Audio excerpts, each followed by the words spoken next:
The night of July 8, 2026, was a moment of great worry for the world. A peace agreement, called a ceasefire, which was only 3 weeks old, suddenly and violently ended. This short period of quiet had been very fragile, meaning it could break easily. President Donald Trump was in Ankara, Turkey, standing with NATO's leader. He spoke to the world and said 5 words, "I think it's over." This statement clearly showed that the hope for peace was gone. It happened because Iranian forces had hit oil tankers in a place called the Strait of Hormuz. The United States quickly responded with strong military strikes. Within just 2 days, American forces hit nearly 90 military targets inside Iran. In return, Tehran, the capital of Iran, fired missiles and drones back at U.S. military bases in the Gulf region. The fragile peace, which many around the world had wished for, looked like it would not last another week. This was a very dangerous time. If you have found the news confusing lately, ceasefires ending, deals being signed but then argued about, you are not alone. This report will try to answer one deceptively simple question: why, after so many discussions, so much fighting, and so many agreements that were called final, can the United States and Iran still not make a deal that truly stays? Why does peace never last between these two nations, despite endless talks, signed treaties, and massive bloodshed? The honest answer is not just one thing. It is a big mix of many problems. There is old history that has not been fixed. Both countries have incompatible red lines, meaning rules they will not change, and these rules do not match. Political issues inside both countries also play a big part. Most important, there is a trust deficit that is very deep. This means they do not trust each other at all. Because of this, even official papers they sign are read and understood differently by the two governments. This deep lack of trust makes any agreement hard to keep. This report will show you how we arrived at this difficult point.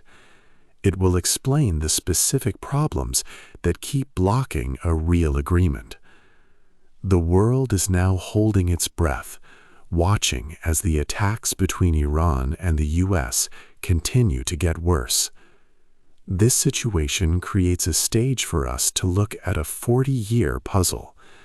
It is a puzzle of promises that have been broken again and again. It is about those incompatible red lines that stop any true, lasting peace. This report will explore this long and dangerous stalemate. 2. The past is still here. The long and difficult relationship between the United States and Iran has deep historical roots. To understand today's problems, we must look at the past. In 1953, the U.S. and Britain helped to remove Iran's elected leader, Mohammad Mossadegh. He wanted Iran to control its own oil. After this, the Shah, a king, was put back in power. Many Iranians remember this intervention as a wrong act. It made them feel that outside powers would always try to control their country and its wealth. Then, in 1979, the Shah was overthrown. This was the Iranian Revolution. A new government, a Shia theocracy, took power. From the start, it was against the United States. That same year, students took over the U.S. Embassy in Tehran. They held 52 Americans as hostages for 444 days. This crisis broke relations completely, and the two countries have not had normal diplomatic ties since. Over the next years, more anger grew on both sides. The U.S. supported Iraq in a bloody war against Iran in the 1980s. Iran, in turn, supported armed groups in other countries. The United States often put sanctions on Iran's economy. These actions made life hard for Iranian people. Also, Western countries worried that Iran's nuclear program was for weapons, not just peaceful energy. Iran always said its program was only for peace. All these events built deep distrust and pain. A moment of hope came in 2015. Iran and 6 powerful countries, including the U.S., signed a nuclear agreement. It was called the Joint Comprehensive Plan of Action, or JCPOA. Iran agreed to limit its uranium enrichment. In return, many international sanctions were lifted. But this agreement did not last long. In 2018, President Donald Trump pulled the United States out of the deal. He said it was too weak. The U.S. then brought back very strict sanctions. Iran slowly began to break the deal's limits too. This decision by the U.S. to leave a working agreement caused a huge lack of trust between the two countries. Iranian leaders now feel that any U.S. agreement depends only on the current president's will. They became very skeptical about Washington's promises. This significant trust deficit still makes every negotiation difficult today. Every discussion about peace starts with problems from the past, proving the past is indeed still here. Chapter 3. A Short War. Chapter 3 focuses on the 12-day war in 2025. This short but intense conflict started in June. On June 13th, Israel launched a big surprise attack. They targeted important Iranian nuclear and military places. This attack killed several senior military leaders and nuclear scientists. Iran quickly fought back. It fired hundreds of missiles and drones at Israeli cities, showing it would not back down. 9 days after Israel's first attack, the United States directly joined the conflict. American B-2 stealth bombers struck Iran's 3 most protected nuclear sites. These included Fordo, Natanz, and Isfahan. The bombers dropped special bunker-busting bombs designed to destroy targets hidden deep underground. President Donald Trump described this mission as a single, limited action. Iran then sent missiles towards a U.S. base in Qatar, which caused no damage. On June 24, a ceasefire agreement was reached, stopping the fighting. This short conflict quickly became known as the 12-day war. Both countries claimed victory. Israel said it had removed a big nuclear threat. Iran said it had successfully defended its country. However, a preliminary U.S. intelligence report soon presented a different story. This report, which was secretly shared, suggested that the attacks had only slowed Iran's nuclear work by a few months, not by many years. Even more worrying, the report indicated that Iran had likely moved much of its enriched uranium stockpile before the bombs fell. This created a major problem. No one could say for certain where about 400 kilograms of near-weapons-grade uranium had gone. This missing material caused great ambiguity and worry. While the White House publicly disagreed with parts of this assessment, the uncertainty about the uranium's location remained. This lack of clear information made all future peace talks much more difficult. The immediate fighting had ended, but a new, hidden danger began. The missing nuclear material was like a ticking time bomb for the region. International inspectors were left blind, unable to verify Iran's nuclear activities or locate the sensitive material. This made peace negotiators deeply paranoid. They did not know what Iran possessed or what its future intentions were, creating a lasting fear that peace might not last. 4. Dark days in Iran. After the 12-day war ended in June 2025, the situation for ordinary people in Iran became very difficult. In late 2025, Britain, France, and Germany decided to bring back global sanctions on Iran. These sanctions were part of an international agreement from 2015. Despite objections from Russia and China, these economic restrictions snapped back into force in late September 2025. This meant freezing Iranian money in other countries, stopping arms deals, and bringing back many rules on finance and trade. This had a very bad effect on Iran's economy. The country's money, the rial, began to lose its value very quickly, going into a freefall. Prices for everyday goods went up dramatically, a situation called inflation. This meant people's money bought less and less. Food and other basic items became scarce, leading to widespread shortages. By December 2025, shopkeepers in Tehran's Grand Bazaar, a very old and important market, went on strike to show their anger. Soon, large protests erupted across the country. This was the biggest public uprising in Iran since the 1979 Islamic Revolution, spreading to more than 200 cities. The Iranian government responded with extreme force, starting on January 8, 2026. Security forces, including the Islamic Revolutionary Guard Corps, opened fire on demonstrators nationwide. To hide their actions and stop information from reaching the outside world, authorities cut off internet access. This period became one of the deadliest crackdowns on protesters in decades. The exact number of people killed is still debated. The Iranian government stated that 3,117 people died, but human rights monitors estimated the death toll was much higher, possibly ranging from 6,000 to over 36,000. Human Rights Watch and Amnesty International reported mass unlawful killings.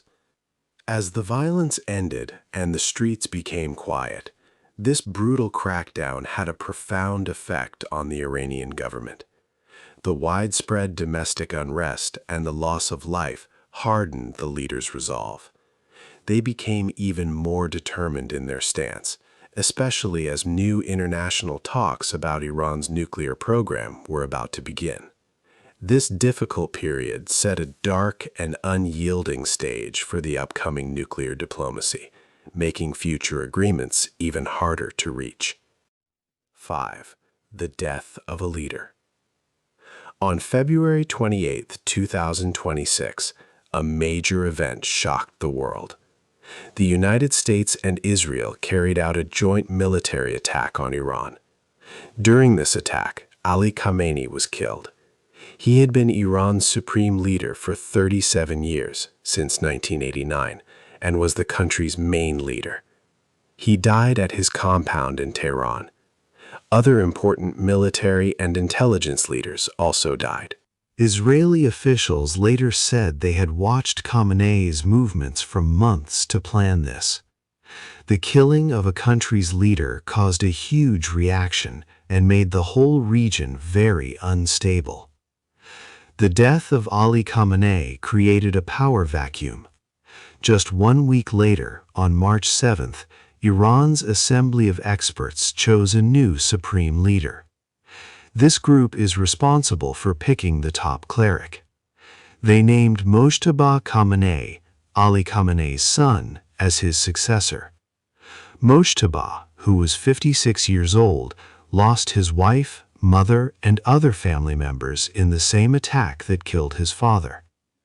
Many experts described him as more hard-line than his father. He had strong connections to the Revolutionary Guard, Iran's powerful military force. However, he was not well known to the public and had less religious experience. President Donald Trump publicly stated that Mojtaba was unacceptable as the new leader.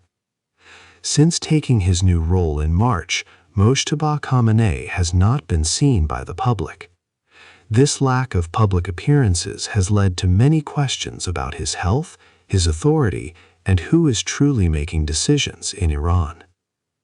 The assassination of Iran's supreme leader quickly made the conflict much worse. 2 days after the attack, Hezbollah, a group allied with Iran in Lebanon, joined the fighting. This opened a new front in the conflict. Iran then took action to close the critical Strait of Hormuz. This narrow waterway is where about 1/5 of the world's oil and gas usually travels. Iran also attacked U.S. bases and Gulf states that it believed were helping the attacks. The closing of the Strait of Hormuz immediately caused oil prices to rise sharply around the world. It also caused big problems for global supply chains for months. The international community reacted strongly. Russia's president called the killing a cynical violation of all norms of human morals. China called it a breach of international law, saying it risked pushing the region to the brink of a dangerous abyss. However, neither Russia nor China sent military help. They offered diplomatic support and continued to buy oil from Iran. The world watched, pushed closer to a global energy and military crisis. 6. A peace that fails. In June 2026, after many difficult talks, the United States and Iran signed a big peace agreement. It was called the Islamabad Memorandum. This document had 14 points. Both sides hoped it would lead to a final deal within 60 days. U.S. President Donald Trump signed it in France. Iran's President Masoud Pezeshkian signed it in Tehran. The deal said the U.S. would lift its naval blockade and allow Iran to sell oil again. Iran, in turn, promised to reopen the Strait of Hormuz for ships. They both agreed to talk more about Iran's uranium and a big plan to rebuild Iran's damaged economy. But peace was hard to find. Right after signing, both countries disagreed publicly about what the deal meant. Iran said the U.S. would release $12 billion of its money. The U.S. did not confirm this. There was also a big argument about nuclear inspectors. The U.S. said Iran would allow international inspectors back to its nuclear sites. Iran strongly denied this the very next day. This difference showed how little trust there was between them. Meanwhile, a chaotic political situation grew in America. The U.S. government had placed a naval blockade around Iranian ports earlier, after a previous ceasefire failed. Now, the American Congress fought President Trump. Many lawmakers believed the president did not have the legal authority to wage war without their clear approval. They passed a war powers resolution. This document asked President Trump to get Congress's permission for more military strikes against Iran. However, this resolution was non-binding. The administration sometimes continued strikes anyway, showing deep disagreements even inside the U.S. Later in June, talks in Switzerland offered a small sign of hope. They created a roadmap to a final agreement. Yet the hardest problems remained unsolved. These included what to do with Iran's enriched uranium and the future of the Strait of Hormuz. The biggest threat to this fragile peace came from Israel. Right-wing officials in Israel said they would not follow the Islamabad Memorandum. They were not even shown the deal before it was signed. These officials threatened to blow up the entire agreement on their own. This made the peace deal very fragile. showing that without all key players agreeing, any peace could quickly fail. Chapter 7 explained why peace was so difficult. 6 big problems made agreement almost impossible for the United States and Iran. First, a deep trust deficit existed. The U.S. left the 2015 nuclear deal, JCPOA, in 2018. Iran saw this as proof American promises were not lasting. America and Israel noted Iran's uranium enrichment beyond limits and restricted inspector access. Each side blamed the other's broken word. Second, they could not agree on war outcomes. The U.S. and Israel claimed Iran's nuclear programs were destroyed. Iran insisted its programs survived and it was stronger. This disagreement meant both believed the other should negotiate from weakness, halting real deals. Third, domestic politics pulled leaders apart from public opinion. In the U.S., the war was unpopular, but President Donald Trump continued military actions. In Iran, the new supreme leader's family died in the war, and his government killed many citizens. Neither leader wanted to appear weak by making concessions. Fourth, Israel fought its own war and was not bound by U.S. agreements. Israeli officials were not shown the Islamabad Memorandum. Hardliners refused to follow it. Israel's actions against Hezbollah often strained the U.S.-Iran ceasefire. Fifth, the governments disagreed on negotiation topics. The U.S. wanted to discuss Iran's missiles and regional militias. Iran said these were national defense issues, separate from nuclear talks. Widening the agenda always stalled discussions. Sixth, outside powers like Russia and China benefited from the conflict. Russia profited from higher oil prices. China bought most of Iran's oil and offered diplomatic support and military components. These countries did not want a full war, but they did not rush to end a conflict that kept the U.S. busy. The cost of this stalemate was enormous. Between 7,000 and 18,000 people died across the region. The global economy lost about $2.2 trillion annually. Oil prices rose above $100 a barrel. In Iran, inflation soared over 50%, and war damage was estimated at $270 billion. The core issue blocking lasting peace was Iran's right to enrichment. The U.S. demanded Iran stop enriching uranium entirely. Iran asserted its right to enrich for peaceful energy under international law. International inspectors did not know the location of about 400 kilograms of highly enriched uranium. Access had been denied for months. This ambiguity about Iran's nuclear material made true, lasting peace impossible. 8. The end of the road. On July 10, 2026, the world looked at a very grim situation. The ceasefire, which had been in place for only 3 weeks, was falling apart fast. President Donald Trump, speaking from Turkey, had said, "I think it's over," about the peace agreement. American forces had hit nearly 90 targets inside Iran, and Tehran had fired back at Gulf bases. This fragile peace, that much of the world had hoped for, was once again in great danger of completely collapsing. Inside this unstable time, America's international allies were not in agreement. NATO leaders said Iran must never have nuclear weapons and should allow ships to pass freely in the Strait of Hormuz. But at the same important summit, European leaders urged President Trump to show restraint and not make things worse. Even Israel's government was split between those who wanted the deal to hold and hardliners who had never supported it from the start. Prime Minister Netanyahu faced strong problems at home because of this split.